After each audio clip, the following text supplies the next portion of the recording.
आस था हर राह में, आस था हर चाह में, आस था हर भाव में, आस था सद्भाव में। आस था, आस था।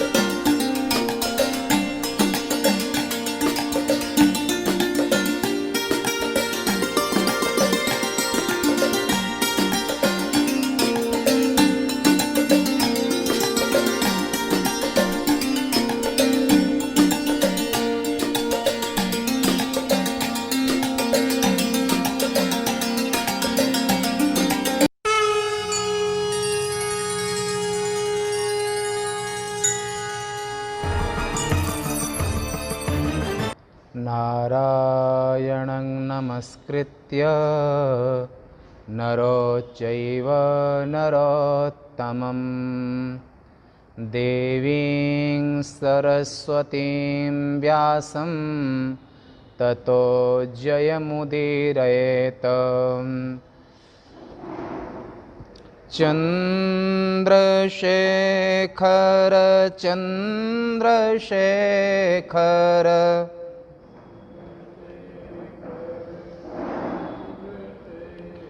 चन्द्रशेखर चन्द्रशेखर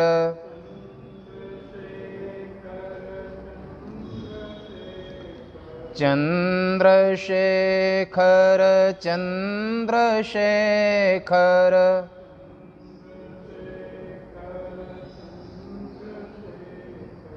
श्री उमा महेश्वर भगवान के। आज 1 अगस्त 2020 श्रावण शुक्ला प्रदोष व्रत त्रयोदशी।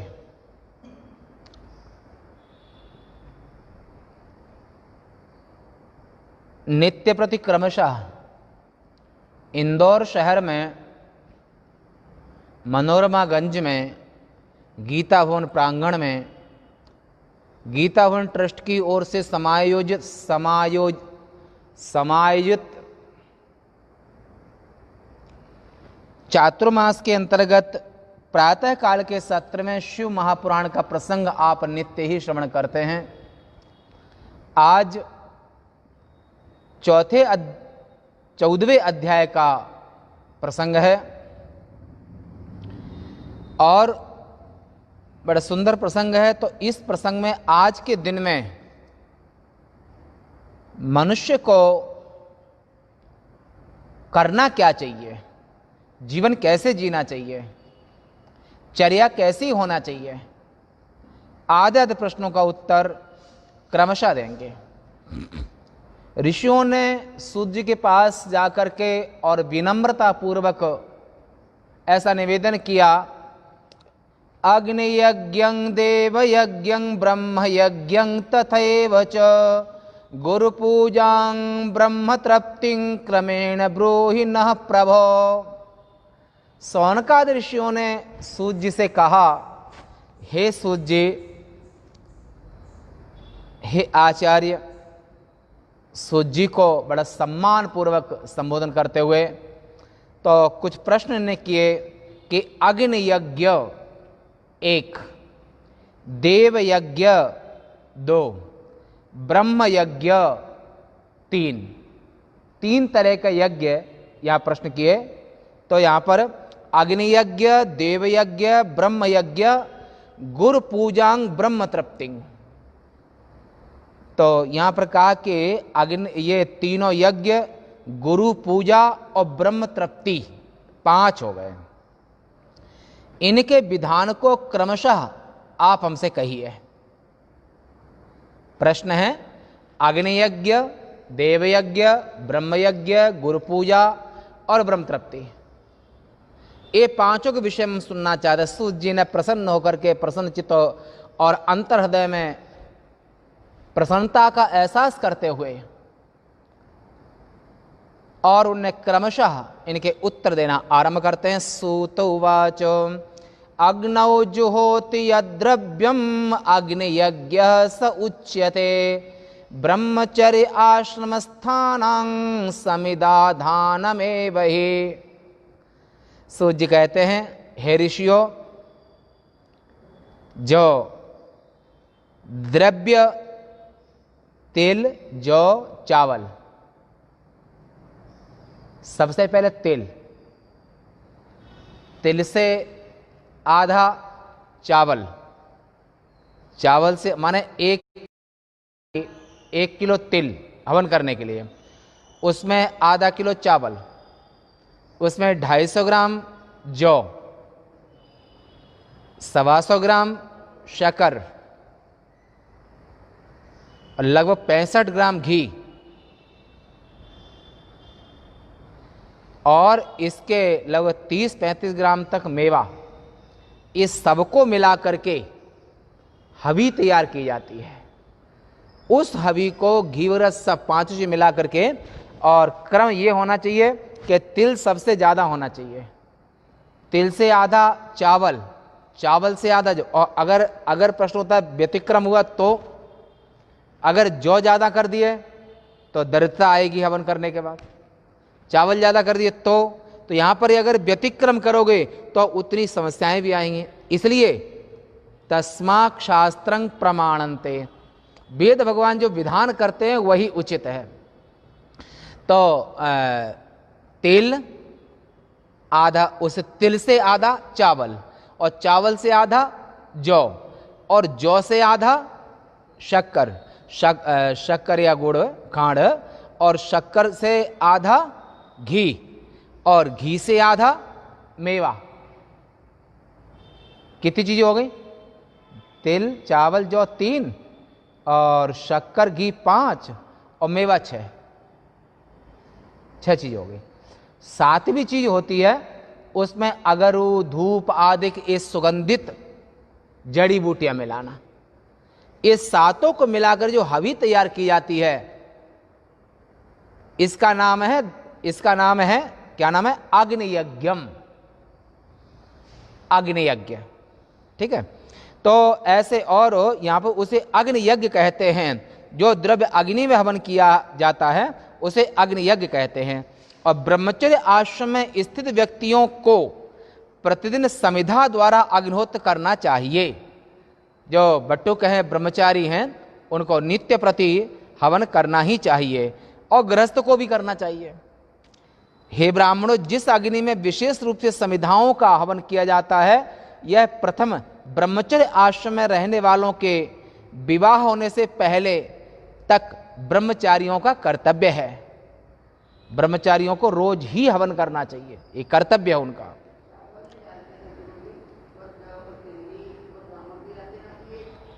नहीं, चावल भी डालना चाहिए। एक हमने वैदिक रीति से बताया कि ये रीति है, तो आधे क्रम करके, हाँ क्रम करके। तो ये जो है, तो वहां पर 2 तरह के ब्रह्मचारी होते हैं, एक है पीले कपड़े वाले और एक है गहरे कपड़े वाले।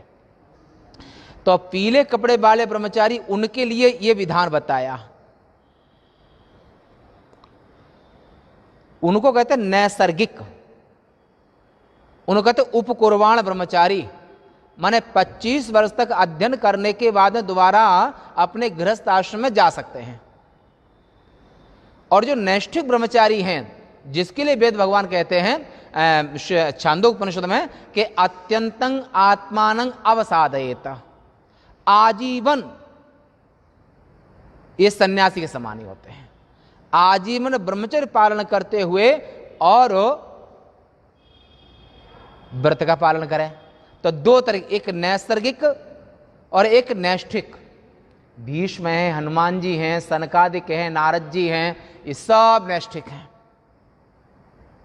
तो ऐसे, तो यहां पर ऐसे ब्रह्मचारियों को गुरुकुल में गुरुदेव के पास रहते हुए गुरुकुल में रोज हवन करना चाहिए। और जिन्होंने अपनी आत्मा में अग्नि का आरोपण कर लिया है, ऐसे वनवासी साधुओं के लिए पवित्र थोड़ा भोजन करना ही अग्निहोत्र है। तीसरा प्रश्न का उत्तर है ये। जो पीले कपड़े वाले ब्रह्मचारी हैं, जो पढ़ने के लिए गुरु जी के पास आए हैं, उनको डेली उनसे आहुतियों से उनसे हवन करना चाहिए। अब दूसरे में आई बात, जो वनवासी मन नैष्ठिक ब्रह्मचारी, जिसको वेद कहते हैं अत्यंतं आत्मानं अवसादयेत, ऐसे जो आजीवन ब्रह्मचर्य व्रत पालन करके यदि क्षंतो ब्रह्मचर्यं चरंती, जिस ब्रह्म की प्राप्ति के लिए और ब्रह्मलोक की प्राप्ति के लिए जो ऊर्ध्वरेता व्रत का पालन किया है, उनके लिए शुद्ध पवित्र और अरण्य में, जंगल में, एकांत में जो भोजन भिक्षा लाते, तैयार करते, भोजन करते हैं, और ऐसे इनका नाम है ब्रह्मनिष्ठ। वो अध्ययन करने के लिए गुरुदेव के पास आए हैं। और जो नैष्ठिक ब्रह्मचारी हैं, ये यदि क्षंतो माने ब्रह्मलोक की इच्छा से, ब्रह्म प्राप्ति की इच्छा से इन्होंने कठोर व्रत का पालन कर रखा है। ऐसे नैष्ठिक ब्रह्मचारी द्रव्यात्मक हवन करें या न करें, उनको आवश्यक नहीं है। पर जो नैसर्गिक हैं, नैसर्गिक ब्रह्मचारी पीले कपड़े वाले गृहस्थ ही होते हैं, और नैष्ठिक ब्रह्मचारी सन्यासी, इनके व्रत सब और उपलब्धि वो सब, और गति, शरीर छूटने के बाद जो गति होती है, तो नैष्ठिक ब्रह्मचारियों को भी ब्रह्मलोक की प्राप्ति होती है। तो ऐसे वनवासी साधुओं के लिए, वन में रहते हैं, वन का वन का अर्थ होता है अरण्य का, जो आपने पहले भी सुना है कि स्त्री विहीना अरण्य, एकाकी वास करना। तो स्त्री के लिए पुरुष का अभाव अरण्य है, पुरुष ब्रह्मचारी के लिए स्त्री का अभाव अरण्य है। तो ऐसे जो आजीवन यदि क्षंतो, जिस ब्रह्म की आराधना के लिए वनवास कर रहे हैं, वन में स्वाध्याय, सत्संग और वेदाध्ययन करते हैं, व्रतों का पालन करते हैं, तो वो जो है पवित्र और थोड़ा भोजन करना शुद्ध, यही उनका अग्निहोत्र है। त्यागियों का उनका ये अग्निहोत्र है। नैष्ठिक, वानप्रस्थी, ये सब इसमें आ जाएंगे। उपासना और अग्निसंधान, इनकी विधिपूर्व रक्षा करनी चाहिए। कुंड में, माने हवन कुंड में, कुंड में अथवा पात्र में, कुंड में अथवा पात्र में अग्नि की सदैव रक्षा करनी चाहिए। चाहे कुंड की अग्नि हो, पात्र की अग्नि हो, या तुम्हारे चूल्हे की अग्नि हो। पहले के समय पर चूल्हे में अग्नि गृहस्थ में बुझने नहीं देते थे, आजकल तो गैस हो गई। पुराने समय में माताएं ध्यान रखती थी कि भोजन बनाने के बावजूद भी रात भर ऐसी व्यवस्था कर रखती थी कि उसमें धूल में, माने ऐसे, आपने किया कि नहीं किया? हाँ, हमने भी देखा है। हाँ, अच्छा, हमारे यहाँ पर अखाड़ों की परंपरा भी है। अखाड़ों की परंपरा में जो धूना होता है, वो धूने की अग्नि कभी बुझती नहीं है सन्यास अखाड़ों में, ठीक है। गृहस्थ में जो गृहस्थ की चूल्हे की अग्नि है, वो कभी बुझती नहीं है। बोला कब से? 1000 पीढ़ी से भी। भाई उनके पिता वो, उनके पिता वो, उनके पिता वो, ऐसे अग्नि। और नव जो पुत्र वधू आती है, तो सास उसको जो पूर्वजों से सेवित जो आग है, अग्नि है, उनकी सास, फिर उनकी सास, फिर उनकी सास, तो बहू को चौका चूल्हा जब देती हैं, तो वहां पर अग्नि की भी, अग्नि के प्रति सावधान रहने की बात भी कहती हैं कि सृष्टि के आरंभ से ये अग्नि, ये चूल्हे की अग्नि है, ये अग्नि कभी बुझनी नहीं चाहिए। और ये अग्नि कितनी पीढ़ियां बीत गई, इतनी पीढ़ियों भी सावधानी पूर्वक उन माताओं ने, उन घर की जो वो हैं गृहिणी, उन्होंने उस अग्नि को, गार्हपत्य अग्नि, इसको कभी भी बुझने नहीं दिया है। जो ऐसे अग्नि की सेवा बहुएं करती हैं, उनके यहाँ पर पुत्र पौत्र आदि ये सब चीजों कभी अभाव नहीं होता है। अग्निदेव के कृपा प्रसाद से उनके यहाँ पर पुत्र पौत्रों का कभी अभाव नहीं होता है। हवन कुंड की अग्नि, घर के चूल्हे की अग्नि, ये सब अग्नियां बड़ी आदरणीय अग्नियां हैं।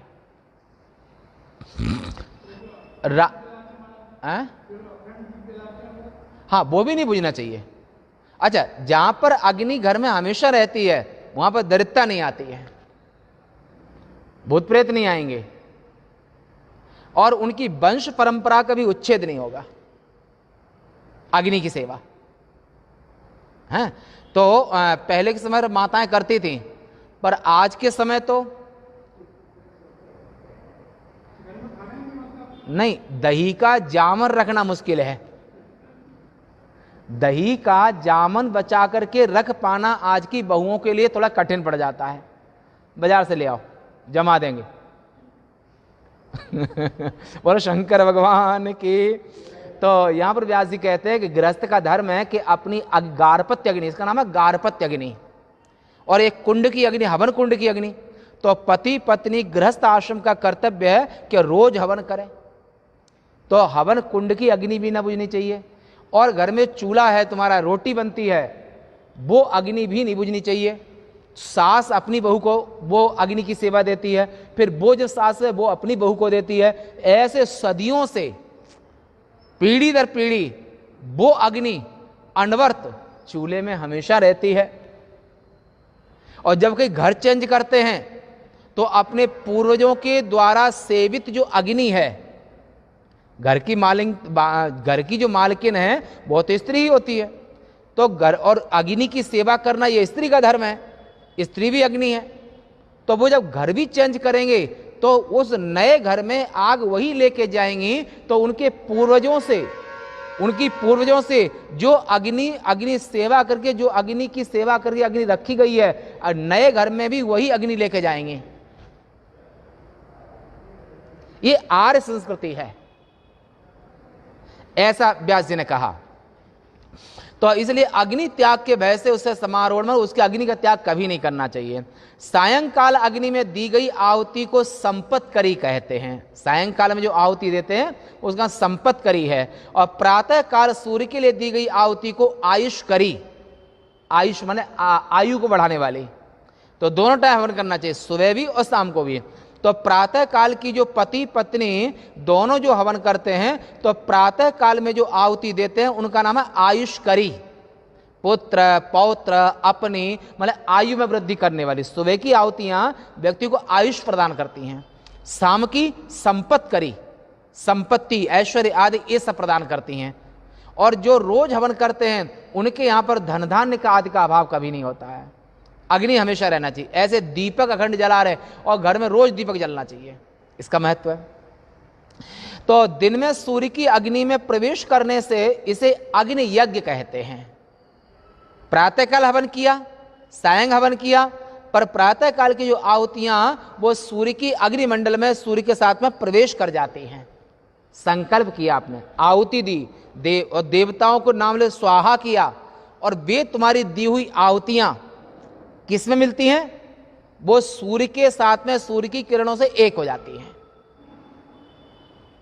और ऐसे सूर्य की किरणों के साथ एक होकर के तो जो इंद्र आदि सभी देवताओं के निमित्त अग्नि में हवन करता है, और जो ऐसे करता है तो वो अच्छा देवताओं को प्रसन्न करने के लिए ब्राह्मणों को प्रतिदिन ब्रह्म यज्ञ करना चाहिए। अच्छा, अब ब्राह्मणों को ब्रह्म यज्ञ है क्या? ब्रह्म यज्ञ तो ब्रह्म यज्ञ का अर्थ होता है वेद के स्वाध्याय को ही ब्रह्म यज्ञ कहते हैं।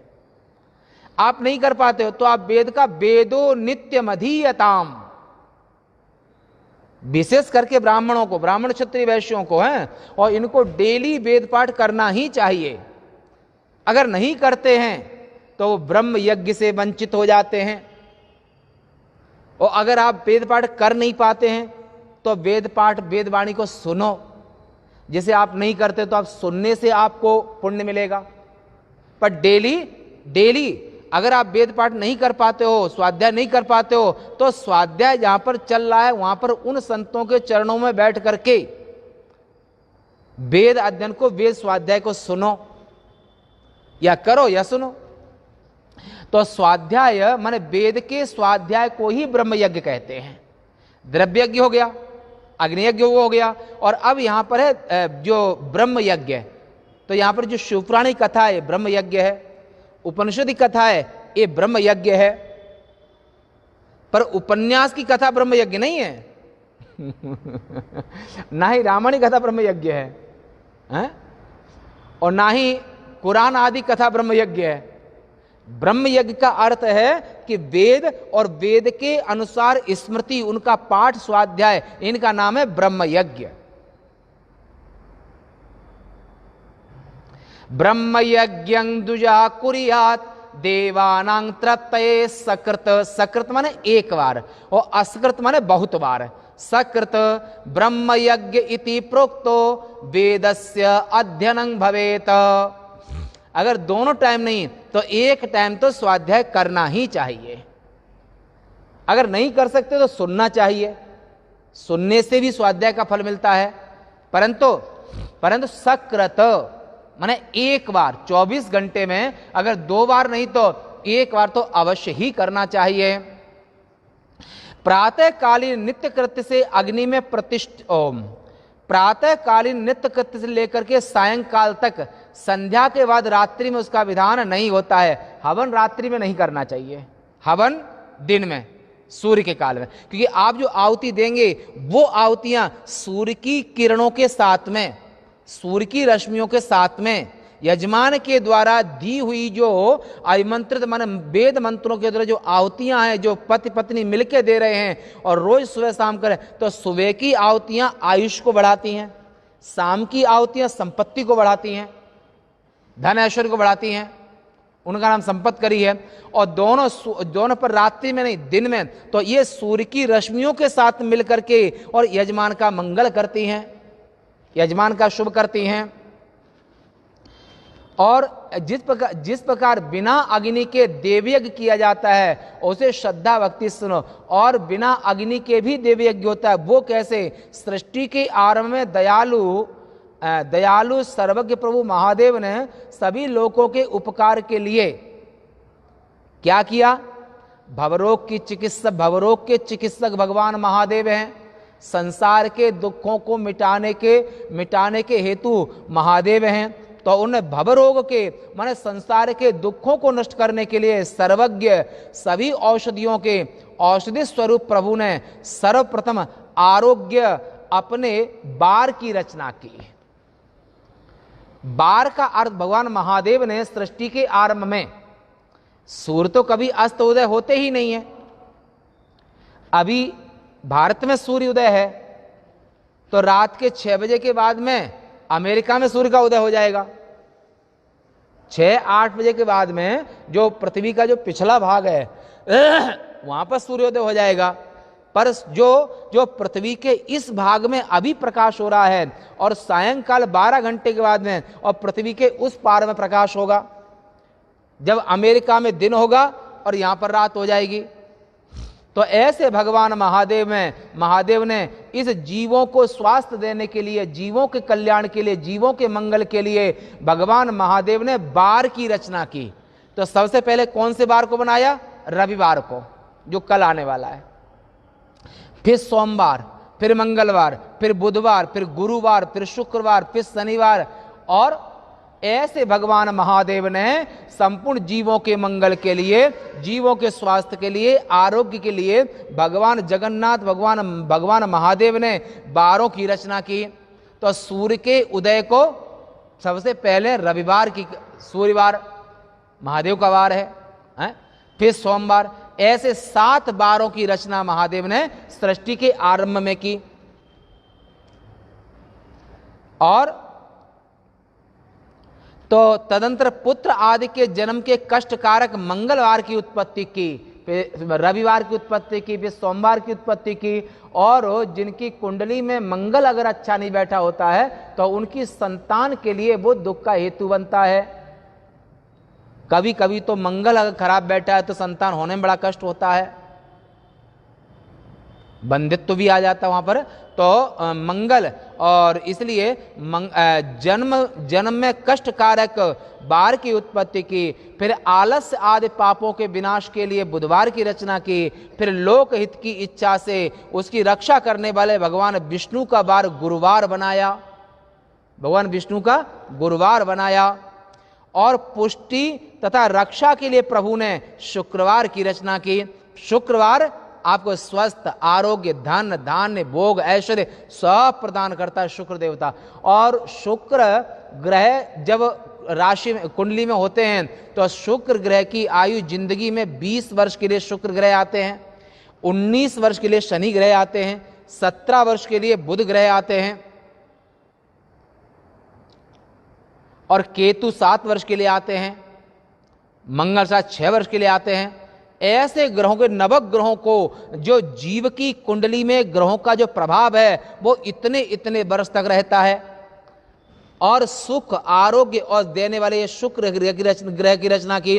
फिर आयु की वृद्धि के लिए भगवान ने शनिवार बनाया, शनि न्याय के देवता भी हैं, आयु की वृद्धि के लिए शनिवार बनाया। फिर तीनों लोकों की सृष्टि करने वाले परमेष्ठी ब्रह्मा का संसार की आयु की सिद्धि के लिए प्रभु ने उक्त बार की रचना की। सर्वप्रथम तीनों लोकों की वृद्धि के लिए प्रभु ने पुण्य और पाप की सृष्टि की। तो ब्रह्मा जी की छाती से धर्म की उत्पत्ति हुई और ब्रह्मा जी की पीठ से अधर्म की उत्पत्ति हुई। नाक से वराह भगवान, मन से सनकादिक ऋषियों की उत्पत्ति हुई। चत्वारा मानसा जाता, सनक, सनंदन, सनातन, संत कुमार।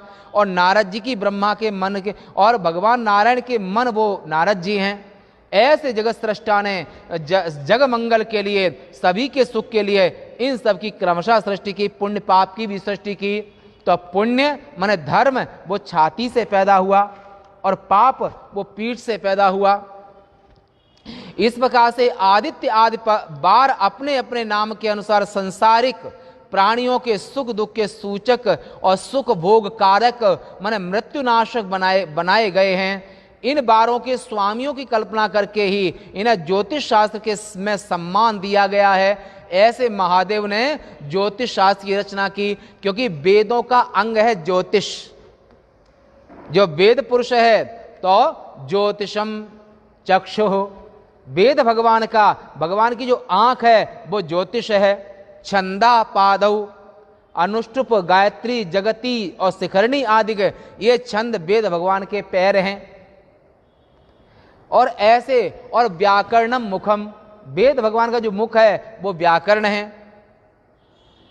तो ऐसे वेद भगवान ज्योतिष है। तो भगवान महादेव ने जीवों के कल्याण के लिए ज्योतिष शास्त्र की रचना की। सोचो, वेद कितने प्रमाणित हैं, अपौरुष हैं, किसी पुरुष ने नहीं बनाए हैं। और उसमें एक एक चीज, आज भारतीय ज्योतिष है तो ये भी बता देगा कि आज से 100 वर्ष के बाद में ग्रहण किस दिन किस तारीख को पड़ रहा है। और जब पूर्णमास चंद्र ग्रहण होगा तो समुद्र में तूफान आएगा। वृद्धि चंद्रमा में होगी, तूफान माने ज्वार भाटा समुद्र में आएगा। अमावस्या होगी तो चंद्रमा क्षीण हो जाएगा। तो समुद्र में जबकि 71% जल है और 29% पृथ्वी है, और पृथ्वी पर ही ये सब के सब शरीर हैं। तो ज्योतिष शास्त्र में ये भी है कि अष्टमी कब आएगी, सप्तमी कब आएगी, और प्रतिपदा कब आएगी, अमावस्या कब आएगी, पूर्णिमा कब आएगी। और ज्योतिष शास्त्र इतना प्रामाणिक है। अगर आपकी कुंडली सही है तो जानने वाले सही हैं तो ज्योतिष में 100% आपकी घटना, होने वाली जो घटना पूरी सच बता देंगे। इतना सटीक गणित है। और सूर्य चंद्रमा, और जब सूर्य ग्रहण कब आएगा, चंद्र ग्रहण कब आएगा, ये भी ज्योतिष 100 वर्ष का पंचांग भी आता है। पाश्चात्य जो विदेशी लोग हैं, भारतीय दर्शन से, भारतीयों के ज्ञान से, भारतीयों के पराक्रम से, हिंदुओं के ओज तेज और उनकी वैदिक जो महान संस्कृति है, कि वेदों में तो यह तक लिखा है कि आज से 100 वर्ष के बाद में किस दिन पूर्णिमा आएगी। और यह भी लिखा है कि इनकी कुंडली में दुख ज्यादा है, सुख ज्यादा है। और कुंडली में यह भी निश्चित होता है इनकी शादी कब होगी, बच्चे कब होंगे, कितनी वर्ष की आयुष होगी। जब पाश्चात्य विदेशियों ने भारतीयों का ज्ञान विज्ञान, उनका ज्ञान विज्ञान, पराक्रम, ओज तेज, ये सब देख करके विदेशी आक्रांता लोग भयभीत होकर के कांप गए कि इन हिंदुओं पर, हिंदुस्तान पर और ये वैदिक सनातनियों पर विजय प्राप्त करना इनको गुलाम बना के रखना असंभव, इनको हम नहीं जीत सकते हैं। तब उनने क्या किया? तब यहां की संस्कृति को नष्ट करना शुरू कर दिया, यहां की निष्ठाओं को नष्ट करना शुरू कर दिया, यहां के खून को नष्ट करना शुरू कर दिया। व्यभिचार दोष हो गया तो खून को नष्ट किया। एक बात सोचो, गिर गाय की नस्ल होती है, भैंस की भी नस्ल होती है, मुर्रा भैंस की भी नस्ल होती है, और भी पशुओं की नस्ल होती है, हिरण की नस्ल होती है, इन सब की नस्ल होती है। और पशुओं की नस्ल को बरकरार रखने के लिए, बीज को जिंदा रखने के लिए सरकार कितना प्रयास करती है? नहीं करती है? करती है। और ऐसे ही अगर वर्ण संकरता फैल जाएगी, ब्राह्मणों का अपना खून है, क्षत्रियों का अपना खून है, वैश्यों का अपना खून है, और इनके खून में वो प्रवृत्ति और निवृत्ति, कार्य करने का सामर्थ्य, क्षमताएं एक खून में स्वाभाविक होती हैं। क्षत्रिय सुलभ कौशल लिए सब काम करते हैं, युद्ध अविरल। लक्ष्मण और लवकुश जब युद्ध कर रहे थे तो यहां पर शौर्यं तेजो धृतराक्षम युद्धे चाप्य पलायनम, शौर्य, तेज, पराक्रम और ऐश्वर्य, ये सब क्षत्रियों के स्वाभाविक खून में है। और शमो दमस तपा शौचम शांति आर्जव में च, शमन मन का निग्रह, इंद्रियों का निग्रह, कोमलता, दिल की कोमलता, स्नेह, प्रेम भावना, ईश्वर के प्रति निष्ठा, ज्ञान के प्रति आकर्षण निष्ठा, ये ब्राह्मणों के ब्लड में स्वाभाविक है। तितिक्षा, कभी किन्हीं लोगों में एक जगह झगड़ा हो रहा था तो वो आपस में कहते हैं, ओ चलते हैं चतुर्थ वर्ण में, चौथी आत्मा, तो कहते हैं कि भगवान करे तुई को अगले जन्म में बमना बनाए दे, गाली दे। अब महात्मा को तुम नारद समझो, महात्मा तो भ्रमण करते निकल रहे हैं, सुना? तो वो आपस में झगड़ा करते हुए एक दूसरे को ये गाली दे रहे हैं कि अगले जन्म में तुई को बमना बनाए दे, नहाई नहाई मरी, उनकी भाषा में। अगले जन्म में तुझे तो भगवान हमारे ये है कि तू इतने पीड़ा हमको दिया है कि अगले जन्म में तुमको भगवान ब्राह्मण बनाए दें, तो नहाए नहाए के मर जाओगे। ऐसे और ये शरीर वहां से निकल रहा था, याद है हमको। अब चूंकि हमारा स्वभाव, में जल्दी बोलता नहीं, किसी को नहीं बोलता हूं, सुनी बात। तो आपस में लोग ऐसे भी कि बमना बनाई दी, नहाई नहाई मरी हो, ऐसे कुछ भाषा उनकी हमें पूरी नहीं आती। तो यहां पर तो ऐसे ही आखिर ये एक शुद्ध रक्त है, क्षत्रिय का शुद्ध रक्त है, वैश्यों का शुद्ध रक्त है, शूद्रों का शुद्ध रक्त है, सेवा, निष्ठा, भावना, प्रेम। इतनी सेवा भाव कहां मिलेगा है? तो ऐसा जो शुद्ध रक्त, आखिर जब ये रक्त अशुद्ध हो जाएगा, अशुद्ध रक्त हो जाएगा, तो इस रक्त माने बीज का जो संरक्षण है, जो पशुओं के भी शुद्ध नस्ल को आप संरक्षण करने के लिए सरकार लाखों करोड़ों रुपए खर्चा करती है कि गिर नस्ल का भी बीज बचे, मुर्रा का भी बीज बचे, अमुक का बीज बचे। तो इन पशुओं के बीज को भी संरक्षित करने के लिए सरकार तमाम प्रयास कर रही है। अगर मानव जाति के बीज को आपने मिलावट कर दिया, खो दिया, भय वर्ण संकर सकल भिन्न सेतु पथ लोग, अगर इन मानव जाति के बीज को, खून को आपने दूषित कर दिया, वर्ण संकरता फैला दी और यहां पर कोई कंट्रोल नहीं किया, तो वहां पर आखिर जब मानव जाति के खून में जब वर्ण संकरता फैलेगी तो आखिर ब्राह्मण बीज, क्षत्रिय बीज, वैश्य बीज कहां से लाओगे? तो इसलिए बीज का जब पशुओं के बीज की सुरक्षा करने के लिए, पशुओं के बीज को संरक्षित करने के लिए सरकार करोड़ों खर्चा करती है, तो क्या सरकार का यह दायित्व नहीं है कि मनुष्य में भी कुछ कुछ बीज हैं और मनुष्य जाति में भी शादी विवाह करने में और यहां के बीज को भी संरक्षित करना राजा का दायित्व है, मानव का दायित्व है कि हर बीज को, चाहे वो अरहर का हो, तुअर का हो, चना का हो, किसी का हो। अब गाय की नस्ल में आप सुअर का अंश मिला दो तो बन गई जर्सी नस्ल।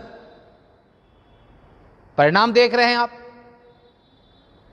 गाय के शुद्ध बीज में अगर सुअर का बीज मिला दोगे तो वहां पर जब जर्सी नस्ल बन जाएगी तो उसके दूध में और देशी गाय के दूध में, गिर गाय के दूध में और मुर्रा भैंस के दूध में एक कितने आप फर्क पाओगे, क्योंकि जगत सृष्टा ब्रह्मा ने यहां पर सभी नस्लों को अलग अलग पैदा किया है। नीम का अपना बीज है, पाकर का अपना बीज है, बरगद का अपना बीज है, पीपल का अपना बीज है, और तुअर का अपना स्वाद है, मूंग की दाल का अपना स्वाद है, चना की दाल का अपना स्वाद है। अब वहां पर सबको तुम मिला दो, फिर आखिर ये शुद्ध बीज जो आप पशुओं के बीज का संरक्षण कर रहे हो, जो विलुप्त होते जाते, जातियां विलुप्त हो रही हैं, पशुओं की जातियां जो विलुप्त होती जा रही हैं, आखिर इन पशुओं की जाति को संरक्षण करने के लिए लाखों करोड़ों खर्चा कर रहे हैं, तो क्या मानव जाति के बीज की रक्षा करने के लिए सरकार का, देश का भी कोई दायित्व नहीं है? इसलिए बीज चाहे नीम का हो चाहे बरगद का हो, बीज में शुद्धि होना आवश्यक है। बीज की क्वालिटी होना, किसान जब लेने जाता है तो क्वालिटी के बीज को जब खरीदने जाता है तो महंगा खरीदता है। फसल में क्वालिटी का बीज लाके बोता है। आज गेहूं की तमाम फसलें हैं और धान की चावल खाते हो, कोई बासमती है, कोई देशी है, कोई काली मूछ है, उनमें भी बीज है, उनमें भी बीज है।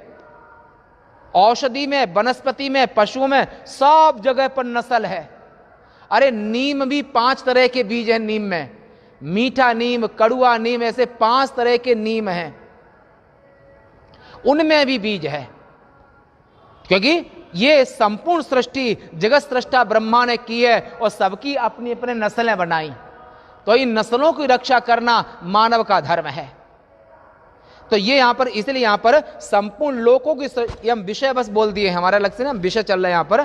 फिर तीनों लोकों की सृष्टि करने वाले परमेष्ठी ब्रह्मा ने संसार में नाना तरह की नस्लें, नाना तरह के बीज, नाना तरह की योनियां, नाना तरह के शरीर और नाना तरह के पेड़ पौधे, लता गुल्म, ये नाना जातियां बनाई और इन जातियों के संरक्षण की जिम्मेवारी मनुष्य को दी।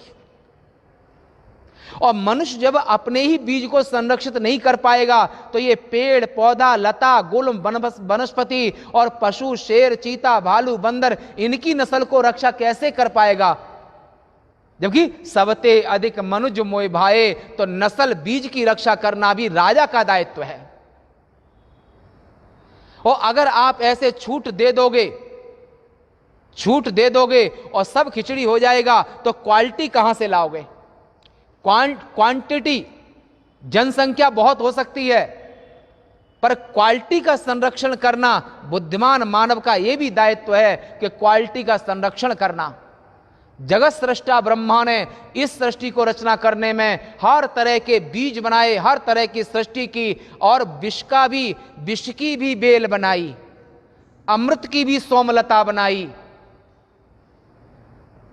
सबकी नस्ल बनाई। और ये जगत सृष्टा ब्रह्मा ने, और ये मानव जाति की रक्षा के लिए माने सुखोपभोग कारक, मृत्युनाशक बनाए गए ये सब औषधि, वनस्पति आदि ये सब बनाए।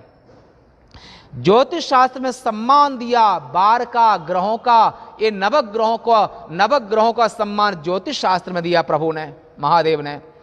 और उनके बारों में पूजा करने से, और जो जिस बार में पूजा करते हैं उनको उस तरह से फल भी होता है। आरोग्य, संपत्ति, रोग शांति, पुष्टि, आयु वृद्धि और सुख भोग प्राप्ति, मृत्यु का नाश, इन बारों के ये क्रमशः फल होते हैं, अलग अलग बार के।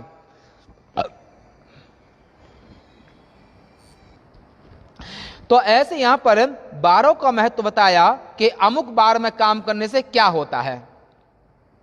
इसी तरह से मंगल के दिन में जो यहां पर एक बताया, 3 प्रकार के उत्तर पूजन श्रेष्ठ हैं। नेत्र रोग, शिरो रोग और कुष्ठ रोग की शांति के लिए जो सूर्य की उपासना, सूर्य की पूजा करके 1 दिन 1 मास अथवा 3 वर्ष तक ब्राह्मणों को भोजन कराता है।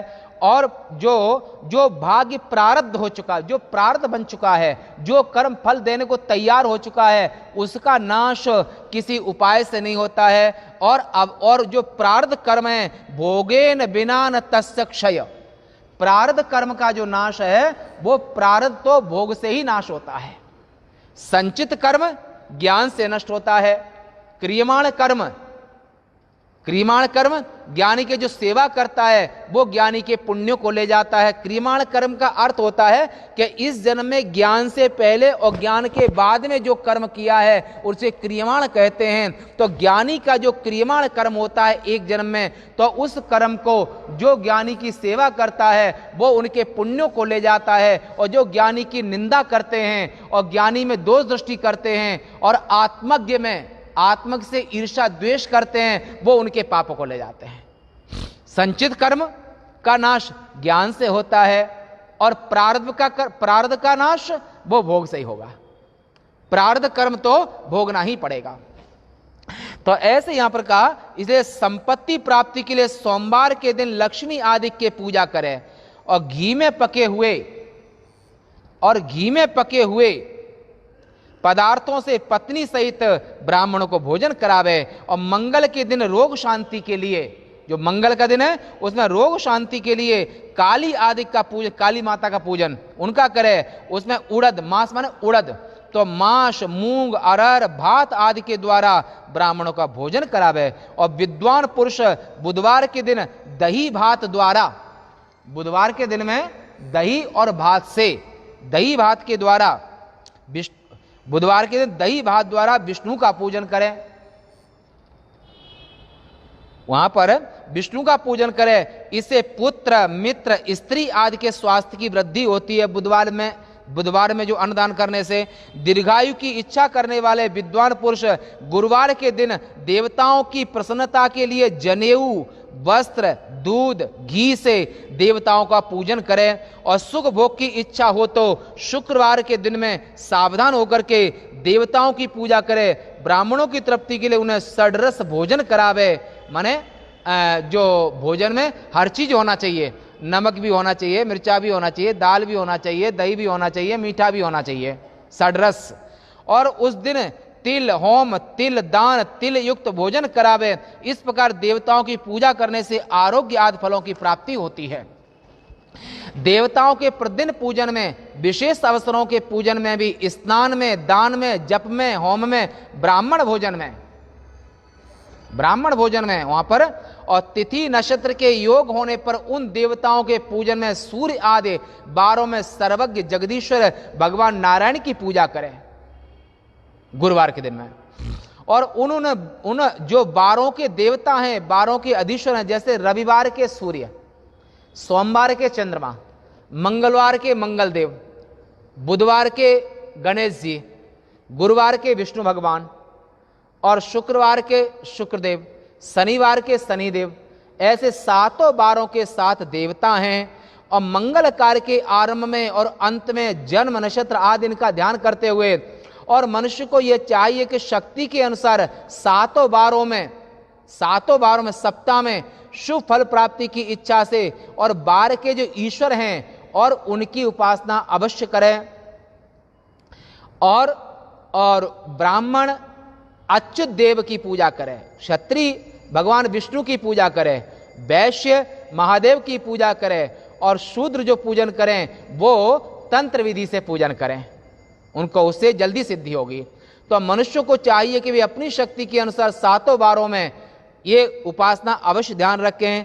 दरिद्र पुरुष तपस्या से और धनी पुरुष धन से देवताओं की पूजा करें। इस प्रकार ऐसे धर्म कार्य को जो श्रद्धा पूर्वक करता है वह स्वर्ग में अनेक प्रकार के सुखों को भोग करके इस भूलोक में पुनः जन्म लेता है, उत्तम घर में जन्म लेता है। छाया वाले वृक्षों को लगाना, बोला तपस्या कैसे करनी चाहिए, तो छाया वाले वृक्षों को लगाना ये भी तप है। छाया वाले वृक्षों को लगाना, जलाशय का निर्माण करना, माने कुआं, बावड़ी और सुख देने वाले नलकूप आदि, हैंडपंप आदि इनको लगवा करके और जन सामान्य सबको जल की व्यवस्था करना, पाठशाला माने विद्या की व्यवस्था करना, धार्मिक ग्रंथ की रचना करना या कराना, ये सभी कार्य धनी पुरुषों को सुख भोग प्राप्ति के लिए सदैव करते रहना चाहिए। इस प्रकार जब कुछ समय के बाद पुण्य का परिपाक हो जाता है तो निष्काम भाव से अगर कूप, बापी, तड़ाग और सभी और चेतन जड़ सबकी जो सेवा की है, अगर निष्काम भाव से की है तो निष्काम भाव से की हुई सेवा वो ज्ञान को प्रदान करती है, और सकाम भाव से की हुई सेवा जो है वो स्वर्ग को प्राप्त कराती है। और अगर स्वर्ग के लायक पुण्य नहीं हुए हैं तो इस पृथ्वी लोक में जन्म होगा तो कैसे, टाटा, बिरला, अंबानी इनके घरों में जन्म होगा, परंतु सेवा कार्य कभी व्यर्थ नहीं जाएगा। इस लोक में संपूर्ण स्वर्गीय सुखों को वो इस लोक में भी भोग सकेगा। सर्वं च वित्तवान कुर्या सदा भोग प्रसिद्धये, कालाच पुण्य पाकेन ज्ञान सिद्धि प्रजायते। धनी पुरुष ये निष्काम भाव से सेवा करता है तो उसके अंतःकरण में पापों का नाश होकर के और ज्ञान की प्राप्ति जगत नियंता ईश्वर के अनुग्रह से होती है। ज्ञान दीपेन भास्वता, भगवान कहते हैं अपने भक्त के दिल में हम ज्ञान रूपी दीपक बन करके सदैव उसके अंतःकरण में ज्ञान बना रहता है। य इमं शृणुते अध्यायं पठते वा नरो द्विजा, श्रवणस्य उपकरता च देव यज्ञ फलं लवेत। जो इस अध्याय की 14वें अध्याय की कथा को सुनता है वो देव यज्ञ के फल को प्राप्त करता है। ये इस कथा की प्रस्तुति है। इति शिव महापुराणे प्रथमायां विद्येश्वर संहितायां अग्नि यज्ञादि वर्णनम नाम 14 अध्याय। ये आपने इस जगह पर तीनों यज्ञ, देव यज्ञ, ब्रह्म यज्ञ और द्रव्य यज्ञ, इनका विस्तार सुना और ये सुंदर भगवान ने व्यवस्था दी। और इसलिए धनी व्यक्ति को सेवा करके पुण्य अर्जन करना चाहिए, और जो निर्धन है और उसको सेवा कार्य करके, व्रत उपवास करके, भगवान का जप करके और इन सब से अपने पुण्यों को अर्जन करना चाहिए। परंतु पुण्य अर्जन, क्योंकि संसार पूरा का पूरा संसार कोई किसी का रिश्ता नाता नहीं लगता है। इस संसार का एक ही फंडा है, कर्म प्रधान विश्व रच राखा। पूरा का पूरा संसार कर्म प्रधान है। आपने जो किया है वो आपको मिलेगा। पुण्य किया है तो सुख मिलेगा, पाप किया है तो दुख मिलेगा। संसार का और वेदों का एक ही सिद्धांत है। इसलिए व्यक्ति को सावधान होकर के और अपने जीवन में कभी प्रमाद नहीं करना चाहिए। प्रमादो वे मृत्यु, प्रमाद कभी नहीं करना चाहिए। ये प्रसंग आज यहीं तक शेष वार्ता पुनः कल, और कल परसों पूनम है ना, रक्षाबंधन कब है? परसों। हाँ, तो कल का चतुर्दशी, कल की रविवार है, और परसों सोमवार इस सावन का सोमवार भी है, पूर्णमासी भी है। और अब 14 अध्याय तक यहाँ प्रसंग हुआ। अब 15वें अध्याय कथा कल फिर करेंगे। आज की सेवा यहीं तक। और ये शिव महापुराण में आए हुए सभी जो लोग हैं जो इस लाइव में आए हैं, उन सभी के लिए हमारा ओम नमो नारायणाय। वाणी को यहाँ विराम देते हैं। पूर्णमदः पूर्णमिदं पूर्णात् पूर्णमुदच्यते पूर्णस्य पूर्णमादाय पूर्णमेवावशिष्यते। ओम शांति शांति शांति। शंकरं शंकराचार्यं केशवं बादरायणं सूत्रभाष्य कृतौ वंदे भगवन्तौ पुनः पुनः। ईश्वरो गुरुरात्मेति मूर्तिभेद विभागिने व्योमवद्व्याप्तदेहाय दक्षिणामूर्तये नमः। ओम शांति शांति शांति। सत्य सनातन धर्म के श्री महाकाल महाराज के, गीता गंगा मात के, सभी संत हरिभक्तन के। नमः पार्वती पतये हर हर महादेव।